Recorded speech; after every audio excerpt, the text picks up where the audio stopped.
It is 2024 and marital rape is still not a crime in India. India has introduced a new penal code replacing its colonial era laws. The new laws on sexual offences still include an old exception in the section dealing with rape, which says that a man having intercourse with his wife is not considered rape, basically exempting a husband from being prosecuted if he violates his wife's consent. This has sparked outrage, with many saying it's an archaic law which violates women's rights and bodily autonomy. Sexual violence in marriage was always there.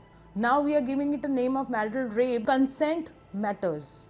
And in marriage or no marriage, by the stranger, by the husband, if consent is not given, it should be considered rape.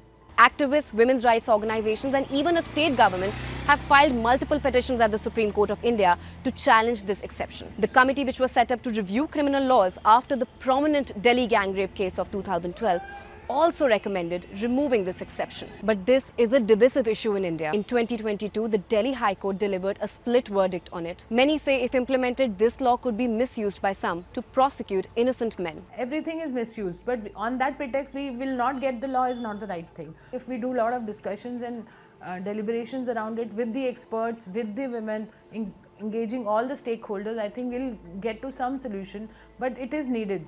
Nevertheless, the first petition to criminalize marital rape was filed back in 2015.